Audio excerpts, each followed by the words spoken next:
Hi, my name's Eric. I'll be reading you selections from the e-edition of today's Cape Cod Times.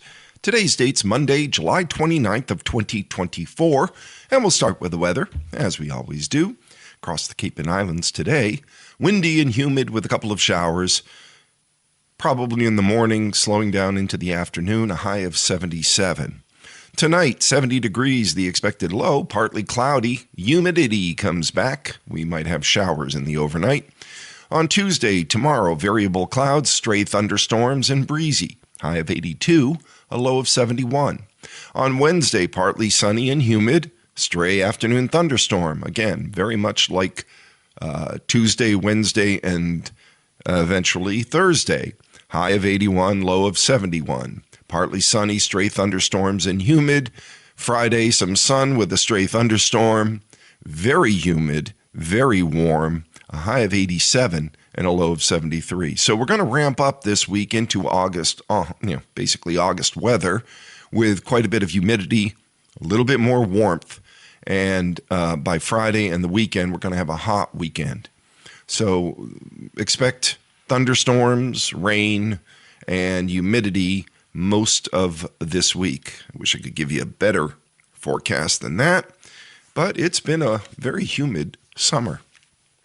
The sun will rise at 5:33 a.m. It will set at 8:02 p.m. tonight.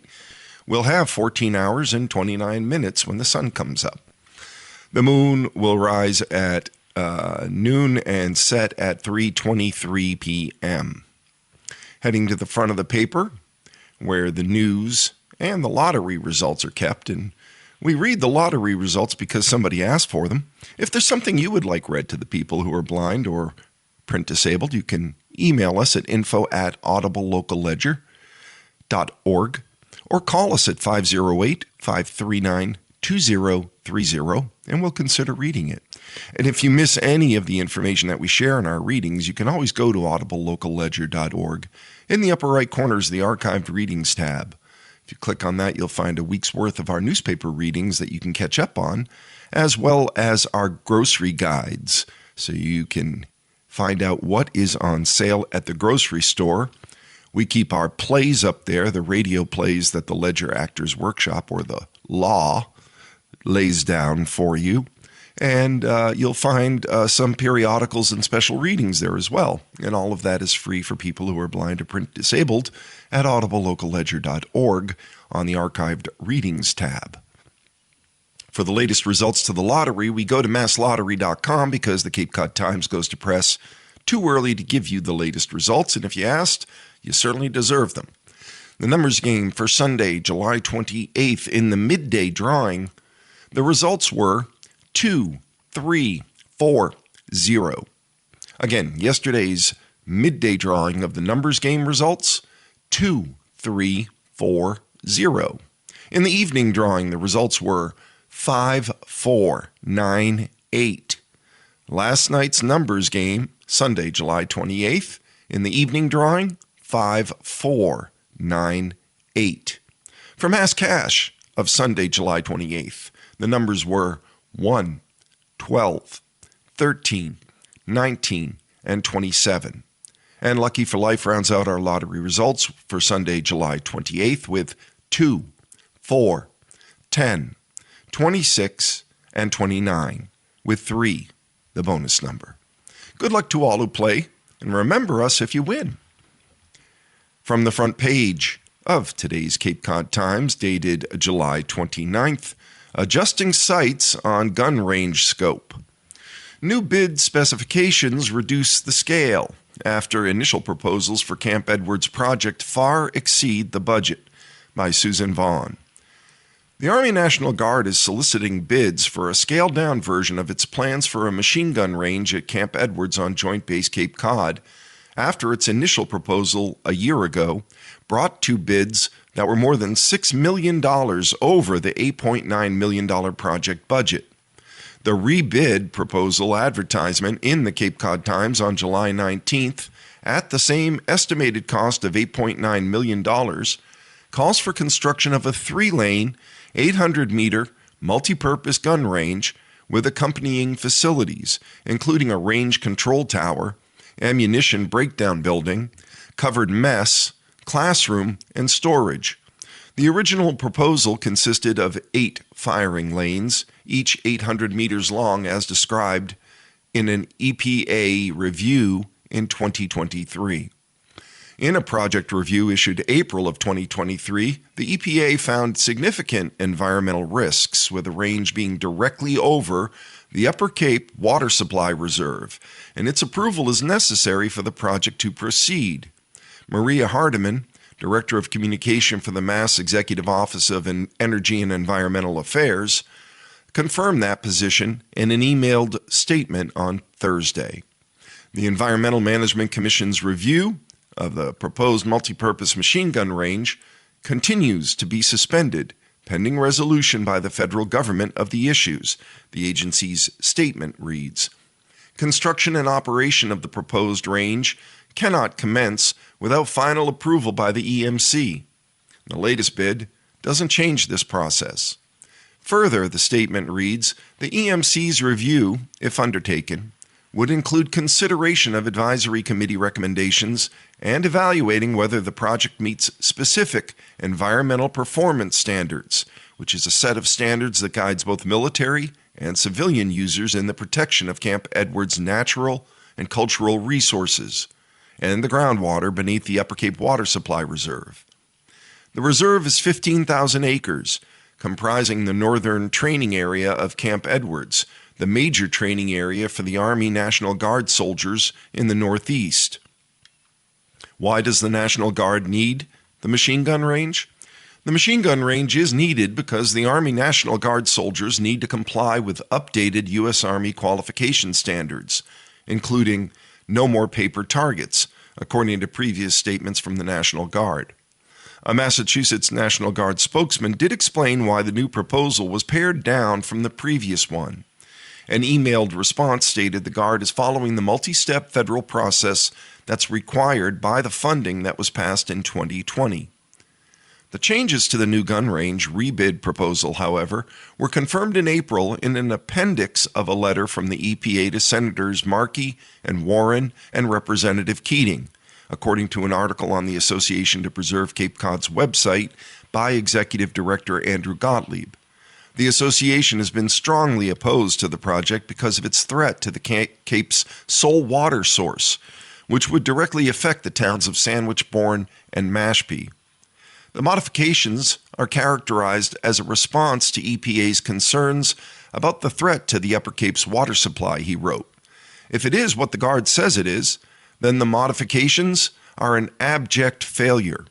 Gottlieb added that the Guard had steadfastly insisted that 10 firing lanes and 1,500-meter 2.5 caliber machine gun lanes were what was necessary to meet the training that's required by the Department of Defense.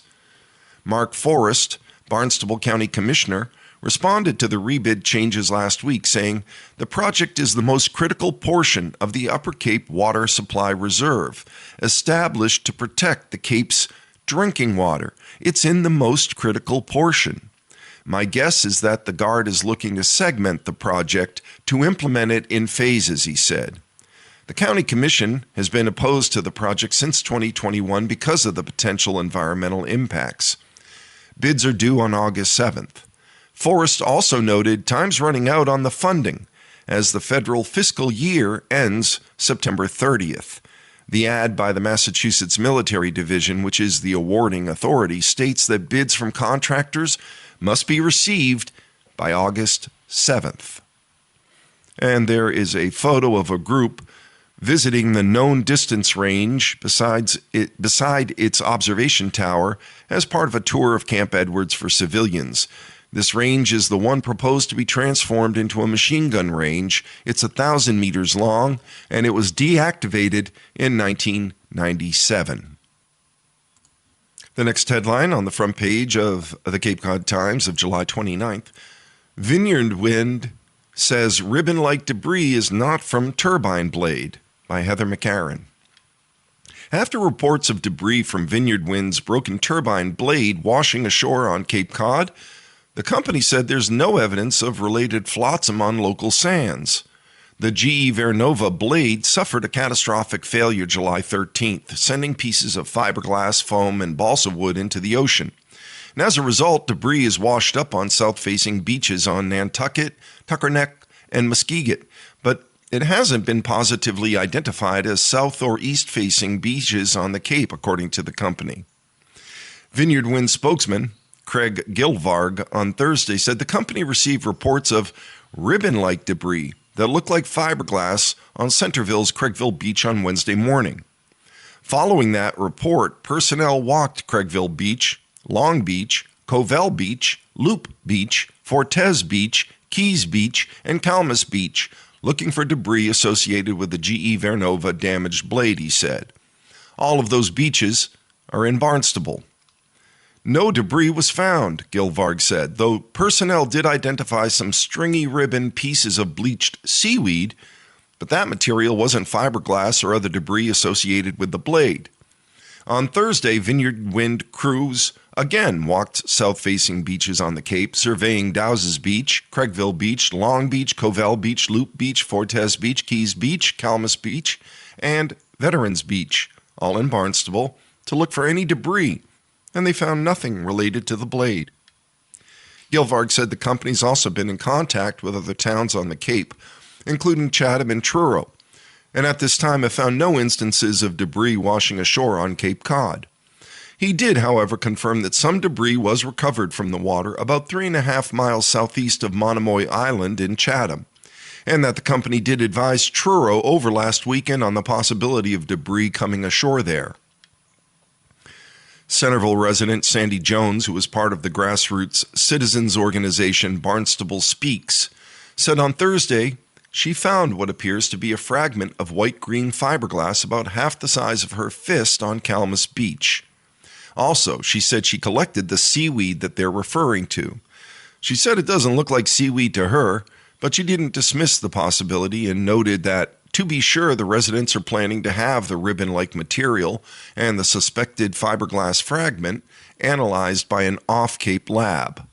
Barnstable resident Cliff Carroll also observed and took photos of white, fiberglass-like strands on Craigville Beach that were reported to the town Wednesday as possible blade debris. In an email Thursday night, he said the real point is not whether or not the reported strands of debris are seaweed. In his opinion, the bigger picture is that debris from the broken blade has traveled far from the turbine on the ocean's variable currents, highlighting what he and other concerned residents have been pointing out as the multiple threats presented by these projects, both on and offshore.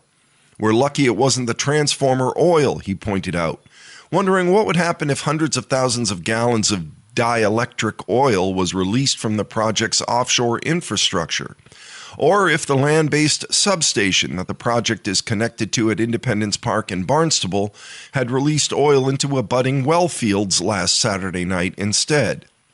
The risks presented both offshore and onshore are too great, he said, adding that the Cape Islands and coastal tribal lands have been left completely exposed to the economic and environmental damages that this project presents. Our fishing grounds and beaches are not renewable. Agnes Mittermeier, a marine ecologist with the seafloor mapping program at the Center for Coastal Studies in Provincetown, said in an email Thursday that without seeing a sample of the white ribbon-like debris, it's impossible for her to say whether the debris is actually wrack.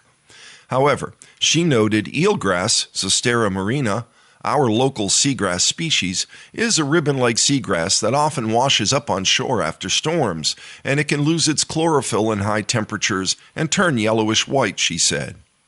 Nicole Corbett, founder of the Paponeset Water Stewardship Alliance, who's undertaken an extensive study of invasive seaweed species in waters around Mashpee and Barnstable, also said it's possible the ribbon-like debris could be Zostera marina.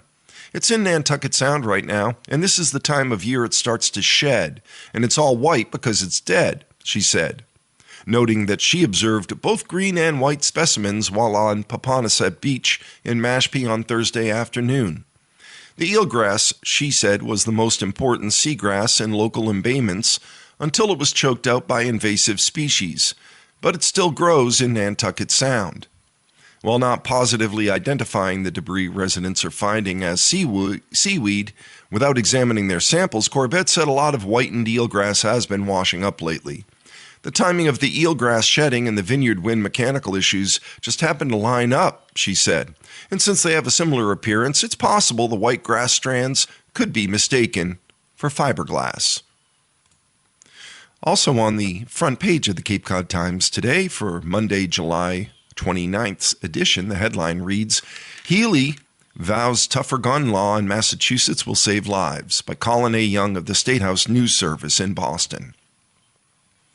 2 years after a U.S. Supreme Court ruling that she said posed a grave danger to Americans as they go about their daily lives in public spaces, Governor Maura Healey on Thursday signed an overhaul of state firearms laws that lawmakers said will keep Massachusetts at the forefront of gun safety laws. The bill, known as House 4885, passed the House and Senate earlier in July after months of closed-door talks between the branches. A handful of Democrats joined all Republicans in opposition to the final version of the bill. Healey signed the bill in full, approving new strategies for combating so-called ghost guns, expanding the law that allows a court to take guns away from someone considered a threat to themselves or others, and adding schools, polling places, and government buildings to the list of areas where state law forbids people from carrying firearms. Massachusetts is proud of our strong gun laws, but there's always more work to be done to keep our communities safe from violence. This legislation updates our firearms laws in response to the Supreme Court's misguided Bruin decision, Healey said in a statement. It cracks down on ghost guns and 3D printed weapons, which I have long advocated for.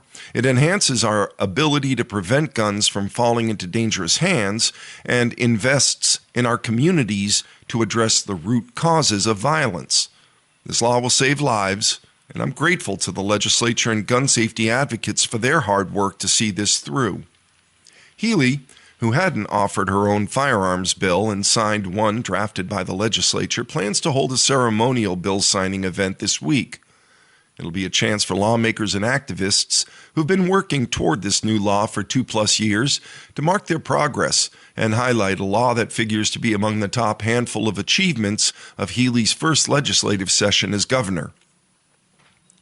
Hoping to slow the proliferation of ghost guns, many of which are assembled at home by people not licensed to carry firearms, officials have said, the legislation requires all firearms, including individual frames and receivers, to be stamped with a serial number. It also includes new penalties for possession, creation, and transfer of untraceable guns. Untraceable firearms like ghost guns and 3D printed weapons pose a tremendous risk to public safety, and our laws must evolve to stop the proliferation of these dangerous weapons, Public Safety and Security Secretary Terrence Reedy said. This new legislation strengthens our ability to combat gun violence, hold violent offenders accountable, and enhance community safety. The law also advances Massachusetts' position as a national leader in strong and effective gun laws. The new law also expands the 2018 Red Flag Law to allow school administrators and licensed healthcare providers to petition a court to temporarily take firearms away from someone deemed a threat to themselves or others.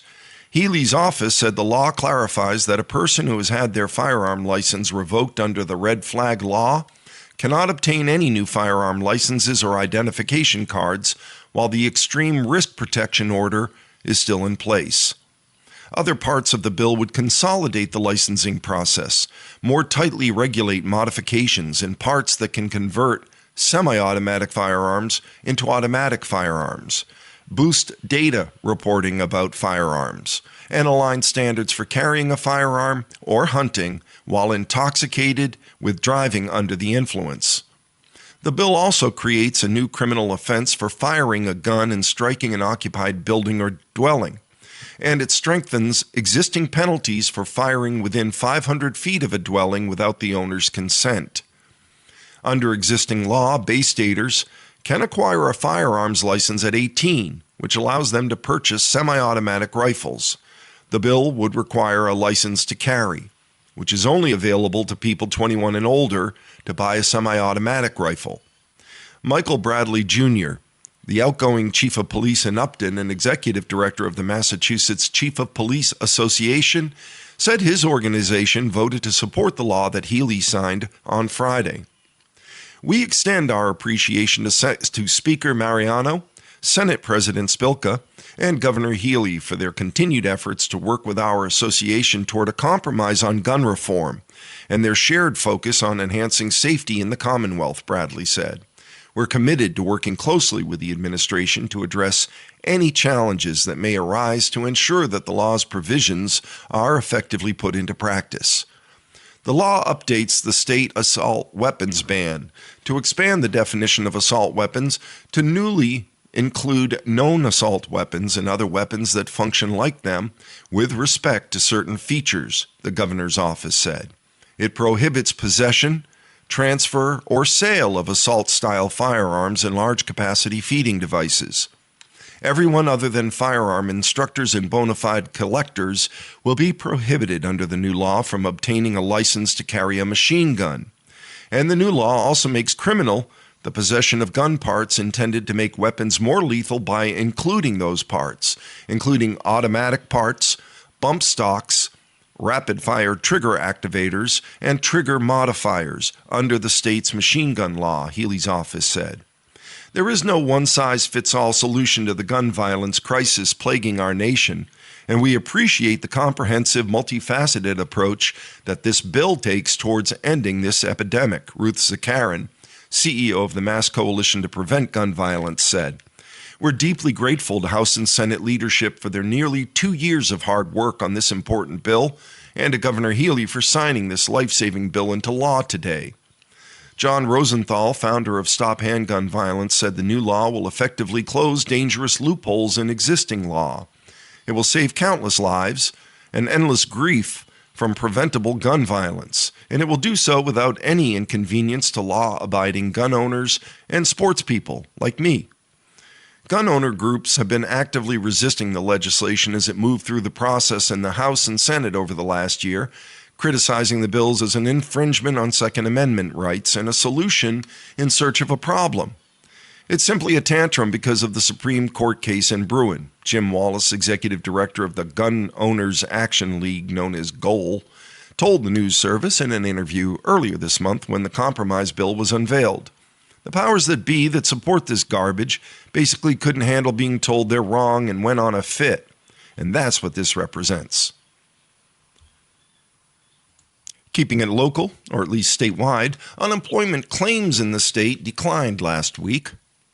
Initial filings for unemployment benefits in Massachusetts dropped last week compared with the week prior, the U.S. Department of Labor said on Thursday.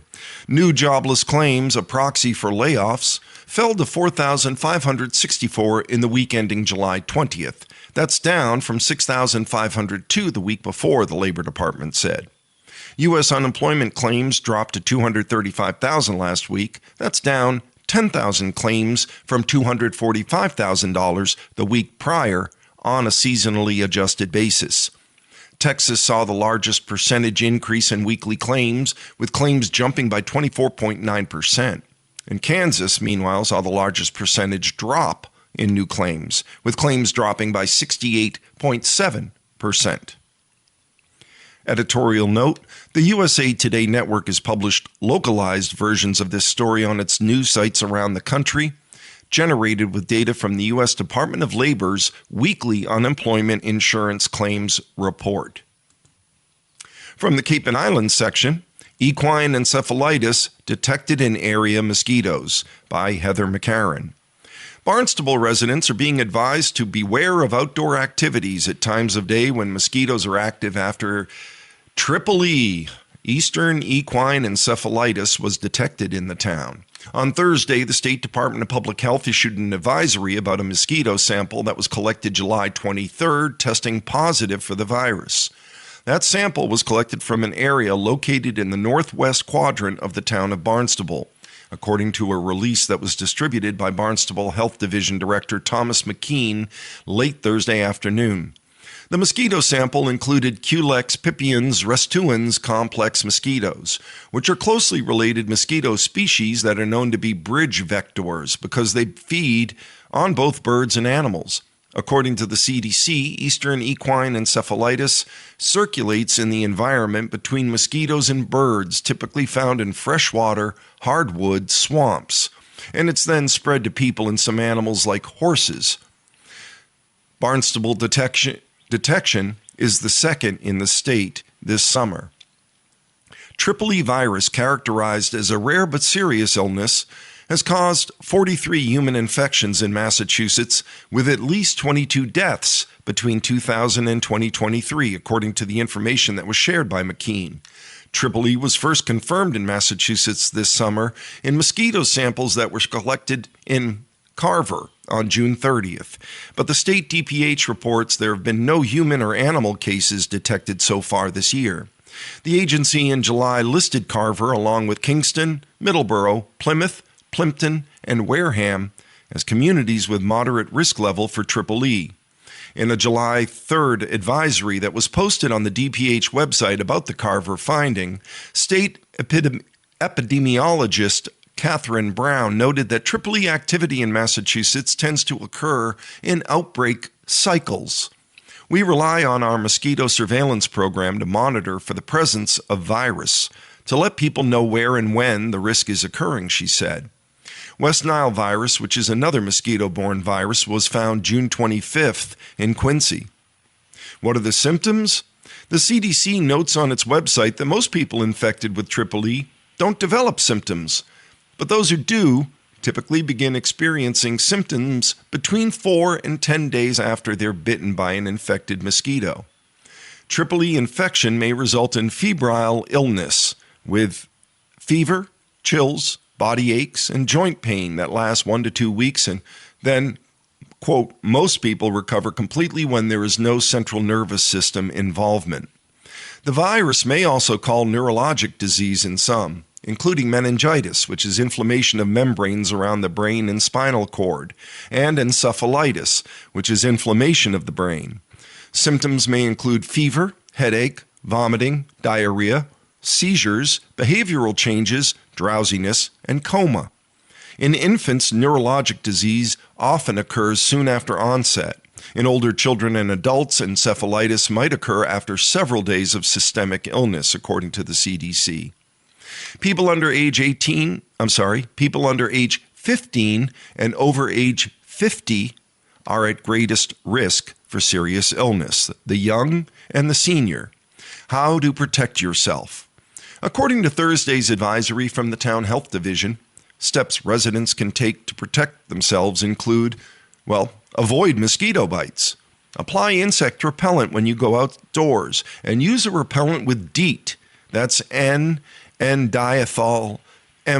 toluamide, permethrin, picaridin, KBR 3023, IR 3535, or oil of lemon eucalyptus, according to the instructions on the product label. In other words, use mosquito repellent. I'm sorry, I just gave you a bunch of Latin names.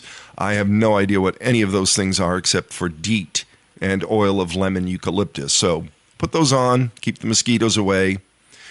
DEET products, though, warning, should not be used on infants under 2 months of age, and they should be used in concentrations of 30% or less on older children. The oil of lemon eucalyptus should not be used on children under 3 years of age. Permethrin products are intended for use on items such as clothing, shoes, bed nets, and camping gear, and they should not be applied to skin. The clothing can help reduce mosquito bites, although it may be difficult to do when it's hot. Wearing long sleeves, long pants, and socks when outdoors will help keep mosquitoes away from your skin. And be aware of peak mosquito hours. The hours from dusk to dawn are peak biting times for many mosquitoes. When risk is increased, consider rescheduling outdoor activities that occur during evening or early morning. If you're outdoors at any time and notice mosquitoes around you, take steps to avoid being bitten by moving indoors, covering up, and or wearing repellent. Mosquito-proof your home. Start by draining any standing water. as many mosquitoes lay their eggs in standing water. Limit the number of places around your home for mosquitoes to breed by either draining or getting rid of items that hold water. Check rain gutters and drains. Empty any unused flower pots and wading pools, and change water in bird baths frequently. Install or repair screens. Some mosquitoes like to come indoors, so keep them outside by having tightly fitting screens on all your windows and doors. For more information about Triple E and reports of current and historical Triple E virus activity in Massachusetts, go to the state DPH website at mass.gov/DPH/mosquito. Editorial note: Heather McCarron writes about climate change, environment, energy, science, and the natural world, in addition to news and features in Barnstable and Brewster. She's apparently very busy. You can reach her at HMcCarron, that's HMCCARRON, at CapeCodOnline.com, or you can follow her on X, formerly Twitter, at HMcCarron_CCT. We are just past the midway portion of our reading. Regular listeners are aware it's at this stage that we move to a different kind of local news. That is the obituaries and death notices that are published in that day's edition of the Cape Cod Times. Today's date is Monday, July 29th of 2024, and our first obituary is of John Dennis Klingel of Eastham, who passed on July 23rd at age 82. John graduated from St. Joseph's Academy in Titusville, Pennsylvania, and Penn State University.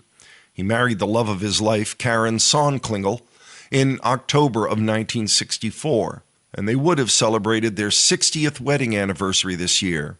He is survived by his wife and many friends and family.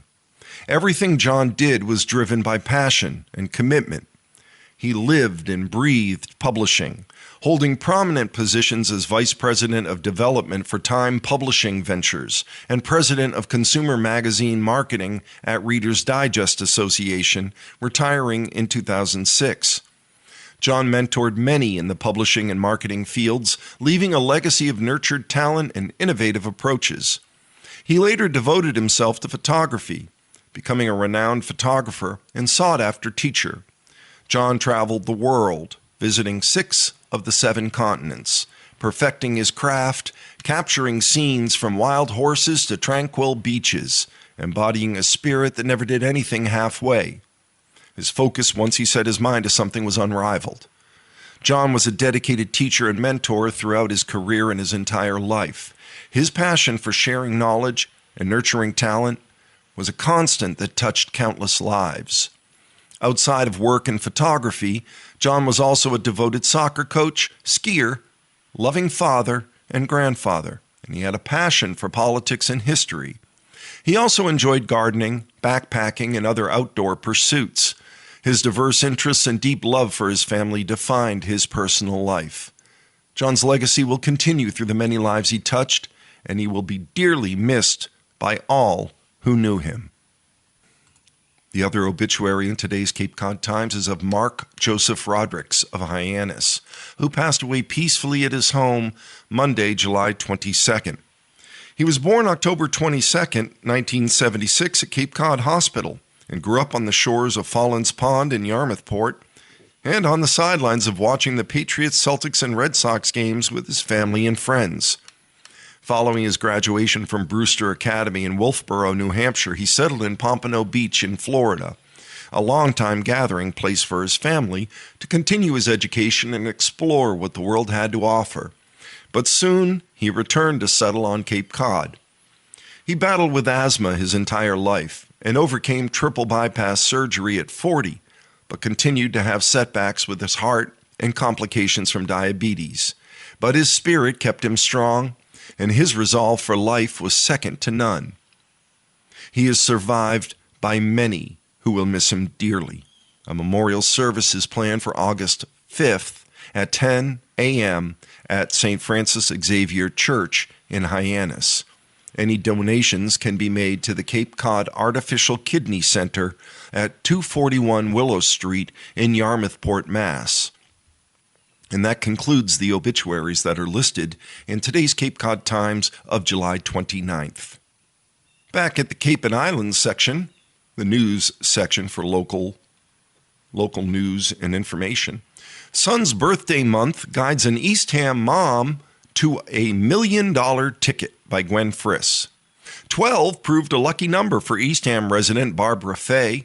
Because her son was born in December, the 12th month of the year, she chose a lottery scratch ticket from the number 12 dispenser at Cumberland Farms. Fay won $1 million on the Massachusetts State Lottery's Emerald's 50X instant ticket game and claimed the prize on July 16th. And there's a picture of her holding an oversized check for $1 million. Only one of the 7 $1 million prizes in that game remain. Chances of winning $1 million were 1 in 2.3 million. Emerald's 50X also offered 3 $4 million instant prizes, but those have all been redeemed, according to the state lottery website. Fay chose to take her winnings as a one-time payment of $650,000 before taxes, rather than receiving $50,000 a year for 20 years. She plans on purchasing a new car and helping out her mother with the winnings, according to a statement from the Massachusetts State Lottery. Fay didn't answer a message requesting comment sent to her via her Facebook profile, which says she is a waitress, bartender, hostess at Orleans Eastham Elks Lodge number 2572. No one answered the phone at the members-only, not-for-profit lodge that does open for public rentals. Fay bought the ticket at Cumberland Farms at 4460 State Highway, that's Route 6, in Eastham, and the store receives a $10,000 bonus for its sale of the ticket. Congratulations, Fay. I hope you don't have too many solicitors pounding on your door or filling up your mailbox, because that often happens when your name is published and you've won some money. The next headline, the final headline in the Cape and Islands section, they've been running this quite a bit, the photo shoot article. And the photo shoot series is by Steve Heslip, Heaslip, who is the staff photographer for the Cape Cod Times. The dog days of summer on Cape Cod, and there's a photo of a beautiful Westie Terrier in a hammock, and it's a very cute picture. Westie Terrier Sophie looks out over the dog days of summer from her perch in a backyard hammock in Yarmouth Port under a humid, cloudy sky. A very cute, bright white terrier. The dog days of summer have arrived. The title dates to Roman Empire times, and it's tied to Sirius, the dog star's position in the night sky. The running dates are from July 3rd to August 11th, and hot weather is their trademark. Lethargy sets in quickly as the humidity rises, and the best cure for this is summer reading. Sitting on my nightstand since its publication earlier this year is photojournalist David Hobby's The Traveling Photographer's Manifesto, a guide to connecting with people in place. As July started to slide closer to August, it was time to start reading. Just about every photographer I knew growing up had the big dream of working for National Geographic. Travel the world, camera in hand, photographing stories in mysterious, faraway places. Hobby was a longtime photojournalist for the Baltimore Sun, then went on to publishing a photo blog called Strobist, teaching the magic of light. His book is a walkthrough guide to his latest project, taking photo expeditions to Hanoi.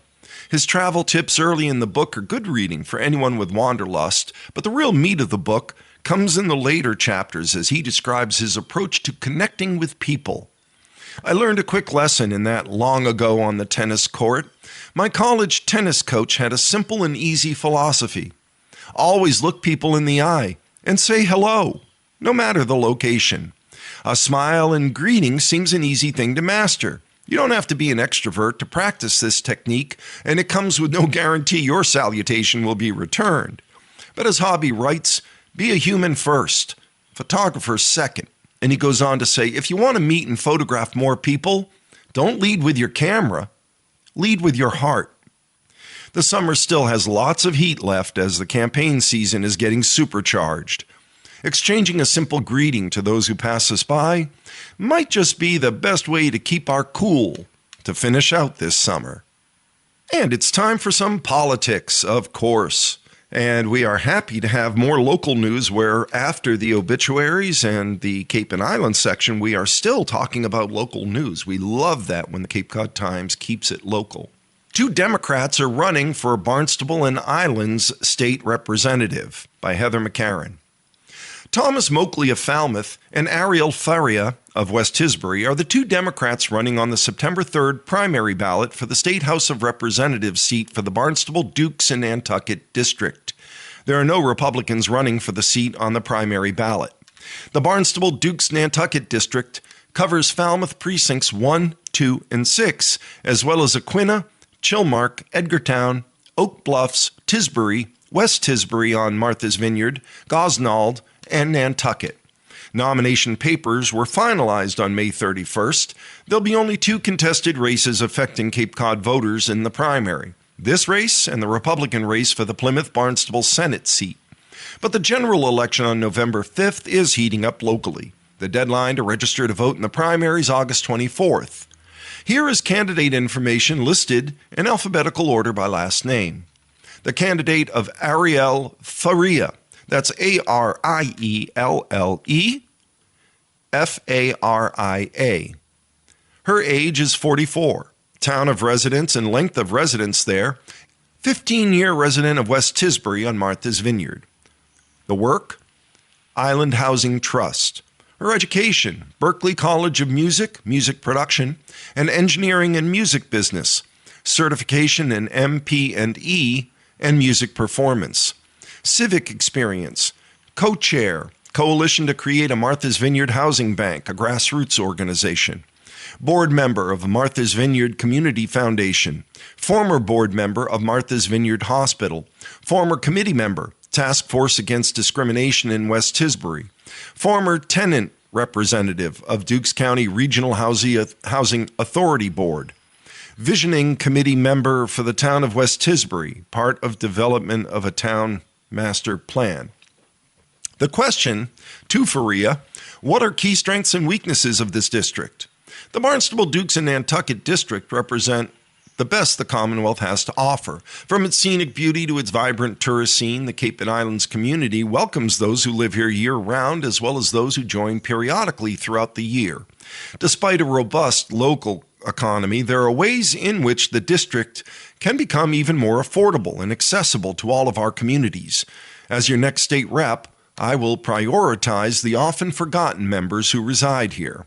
Having worked as a housing advocate for nearly 15 years, I know that affordability is a key issue for those in the district.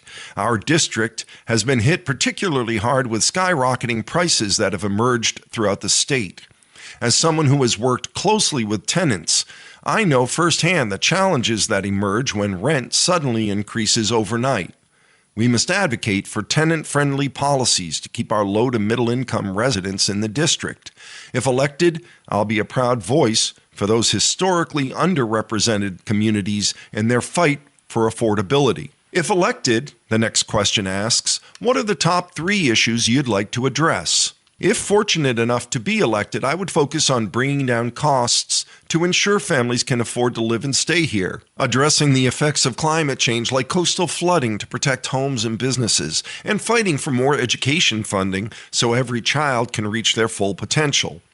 Each of these issues is not only important to me personally, but they're the issues that come up time and time again with voters across the district. And as an elected official, I will always prioritize the needs of my constituents, and these needs are the most critical at this time. The issue of affordability is crucial as we aim for families to take root here and build generational wealth for themselves and their future children. When it comes to climate resilience, this is an issue that matters to all of us, especially those who are reliant on the vibrant coastal industries and businesses throughout the district. For education, we want all our children to succeed. And for that to happen, we need equitable distribution of funds, regardless of the zip code in which our children are born. The next question. If elected, how do you plan to address those issues? As a housing advocate, I'm keenly aware of proposed legislation that would lower barriers and create opportunities for homebuyers and renters. If elected, I would not only vote for those bills, but I would also work with our regional House delegation to advocate for their passage. In terms of climate resilience, well, this is an issue where, if elected, I would not only advocate, but I'd lead discussions in the Massachusetts House. Our district has the unique opportunity to be the statewide leader on issues like offshore wind power, and the only representative with constituents on actual islands must be at the forefront of these discussions. For education, the key issue here is funding. We need to actively advocate for policies like the Fair Share Amendment that help level out the playing field when it comes to generating revenue that can, in turn, be used to fund our education system. There are several bills currently being considered in the legislature that close corporate loopholes, and I'd fight hard for these bills, especially those that generate revenue that can be directly applied to education funding. And the final question, well, how are you different from your competitor? As a queer woman of color, I have a unique opportunity as an elected official to advocate for historically marginalized communities. Through my experiences, I've come to understand the intersectionality of historically disadvantaged communities and the long-standing systemic barriers they face. The district's next representative must be able to advocate for those who have previously had access to the halls of power, as well as those whose voices haven't been heard. My lived experience makes me the only candidate in this race to understand this dynamic and have a plan to address these historic inequities. I'm running to give voice to those like me who may feel helpless due to difficult situations. I'm proud to share my story on the campaign trail, and my lived experience of overcoming adversity has only strengthened my resolve to pay it forward to the next generation. As a mother of two remarkable boys, I know that the generation is looking to us to lead. If elected, I'll do everything in my power for them and their peers in the district to have the type of opportunities that I myself never thought possible at their age. Now moving on to the other candidate, who's named Thomas Moakley, Thomas Moakley, 29 years old, town of residence and length of residence there, lifelong resident of Falmouth. For work, former Cape and Islands assistant district attorney. Education, a graduate of Georgetown University and Suffolk Law School. Their civic experience, well, he was an Eagle Scout and a Falmouth Town Meeting member. Asked to Moakley, the question is, what are key strengths and weaknesses of this district? His response, the key strengths of the Barnstable, Dukes, and Nantucket district are the natural beauty of the communities that comprise it, and the ingenuity with which its people have adapted to the looming threats of climate change and rising costs. However, as these problems increase in magnitude, the Commonwealth needs to step in both to support local efforts and develop a statewide vision of stewardship, protecting natural resources and enabling working families to thrive. Martha's Vineyard, Nantucket, Gosnold, and Falmouth need representatives in Boston who can dispel the veil of paradise and tell budget writers and policymakers what living here year-round is really like, and that our needs are just as great as other regions of the state. The question, if elected, what are the top 3 issues you want to address? I'm running to prioritize the issues that are critical to the region as a whole, but are also disproportionately impacting my generation: climate change, women's reproductive rights, and affordability. Each of these things are existential issues at some level as we struggle to protect finite resources from sea level rise and extreme weather. Abortion access remains extremely limited on the Cape and Islands, and families are constantly facing displacement level costs. Ultimately, the role of government is to take on challenges like these that require us all to pull in the same direction to overcome. I believe if we shift the tenor of politics from personality to policy, then Massachusetts can be a leader to the rest of the nation in how we address these urgent issues. The next question, if elected, how do you plan to address those issues? Climate change with inaction on the federal level. Massachusetts needs bold moves in environmental stewardship. I advocate for expanding the scope of the State Climate Bank, establishing a pilot program for a state civilian conservation corps, investing in energy storage, and continuing to develop renewable energy sources and storm-resilient microgrids in our communities. As for women's reproductive rights, I support the ROE Act, ROE Act, and will fight to expand reproductive health services. Though our current state Supreme Judicial Court recognizes the right to choose, we may not be so lucky in 100 years. Therefore, I will also support an amendment to the state constitution to embed women's reproductive rights in our foundational document. And affordability. The affordability crisis requires progress in housing, childcare, and wages. I'll join the fight to create housing banks on the islands and enact a seasonal communities designation so we can access funding currently barred due to AMI calculations that don't take into account local cost of living. I support Common Start to make high-quality childcare and early education accessible to all families, and I will fight alongside organized labor and small business to ensure those who work full-time are able to make ends meet. And the final question, how are you different from your competitor? I'm the only candidate with state government experience.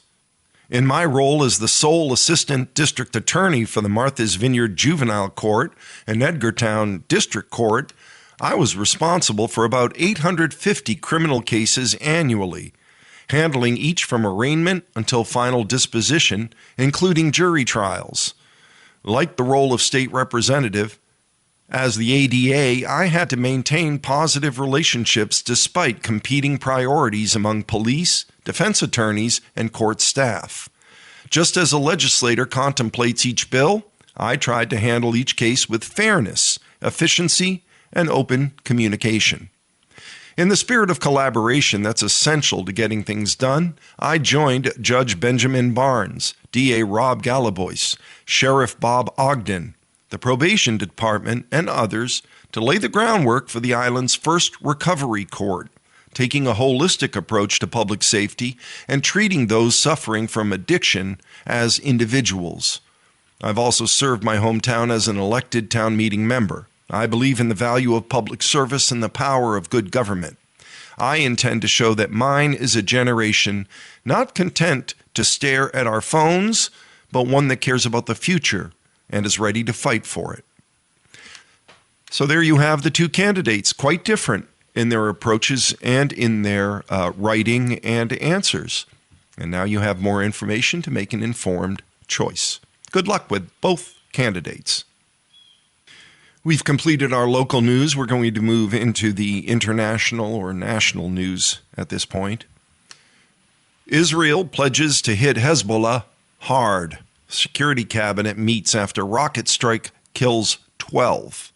And there are a few pictures. There's a picture of Drew's elders and mourners surrounding the coffins of 10 of the 12 people killed in a rocket strike from Lebanon during a mass funeral in Majd al-Shams in the Israel-annexed Golan Heights on Sunday. This is a lousy story, but it is an important story. I'm sure there's going to be more action in the coming days. From Majd al-Shams in Israel, this is written by Avi Ohoyan of Reuters. Thousands of mourners attended funeral ceremonies on Sunday for the 12 children and teenagers killed by a rocket strike in the Israeli-occupied Golan Heights as Israel vowed swift retaliation against the Hezbollah militia in Lebanon.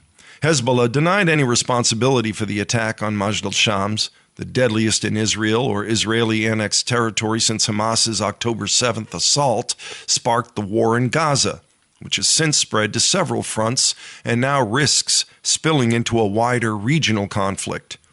Israeli jets hit targets in southern Lebanon overnight, but a stronger response was expected following a meeting of the Security Cabinet. Prime Minister Benjamin Netanyahu returned from a visit to the U.S. and met security officials ahead of the meeting. U.S. Secretary of State Antony Blinken said there was every indication that the rocket that hit a sports field where children were playing had been fired by Hezbollah and said Washington stood by Israel's right to defend itself. But he said the U.S. didn't want a further escalation of the conflict, which has seen daily airstrikes and exchanges of fire between the Israeli military and Hezbollah fighters in southern Lebanon. In the meantime, families gathered for funerals in the Druze village of Majd al-Shams in the Golan Heights, which was territory captured from Syria by Israel in the 1967 Middle East War and annexed in a move not recognized by most countries.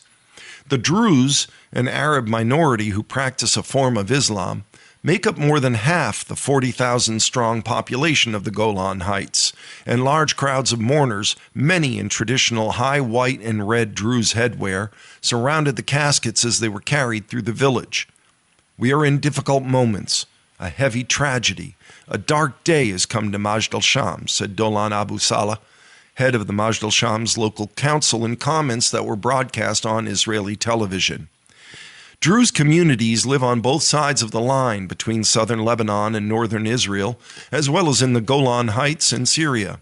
While some serve in the Israel military and identify with Israel, many feel marginalized in Israel, and some also reject Israeli citizenship.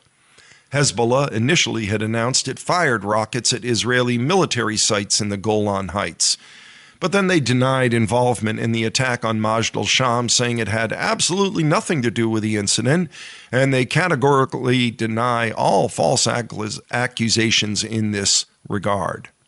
However, Israel said the rocket was fired from an area north of the village of Shaba'a in southern Lebanon, placing the blame squarely on the Iranian-backed group and saying Hezbollah was unequivocally, absolutely responsible. It was not immediately clear if the children and teenagers killed in the strike were Israeli citizens, but Israeli officials have vowed retaliation for the strike. The rocket that murdered our boys and girls was an Iranian rocket, and Hezbollah is the only terror organization which has those in its arsenal, Israel's foreign ministry said. Two security sources told Reuters that Hezbollah was on high alert and had preemptively cleared out some key sites in both Lebanon's south and the eastern Bekaa Valley in the event of a possible Israeli attack. Israeli forces have been exchanging fire for months with Hezbollah fighters in southern Lebanon, but both sides have appeared to be avoiding an escalation that could lead to an all-out war, potentially dragging in other powers, including the U.S. and Iran. However, Saturday's strike threatened to tip the standoff into a more dangerous phase, and United Nations officials urged maximum restraint from both sides, warning that further escalation could ignite a wider conflagration that would engulf the entire region in a catastrophe beyond belief. An Israeli military spokesperson had earlier told reporters that forensics showed the rocket was an Iranian-made Falak 1. Hezbollah had announced firing a Falak 1 missile on Saturday, saying it had aimed at an Israeli military headquarters. The Lebanese government has asked the U.S. to urge restraint from Israel. Lebanon's foreign minister Abdullah Abu Habib told Reuters. Abu Habib said that the U.S. had asked Lebanon's government to pass on a message to Hezbollah to show restraint as well. Iran's foreign ministry warned Israel on Sunday against what it called any new adventure in Lebanon.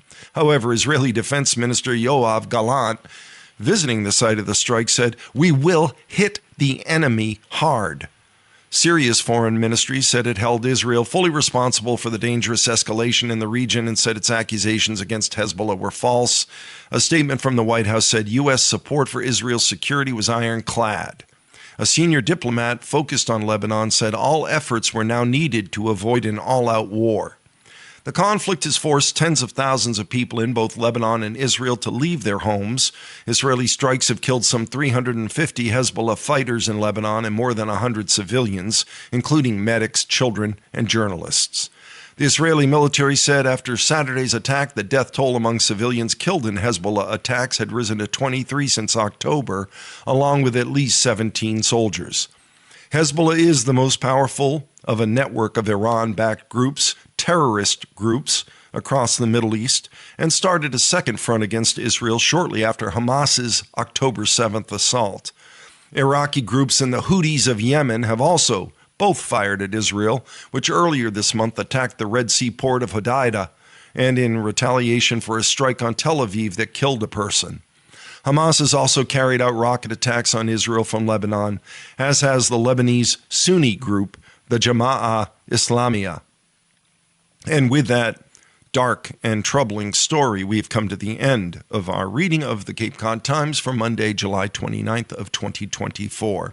This is your reader, Eric, saying be well, be safe, look after each other. Remember our veterans, especially those we've lost recently. Bye for now.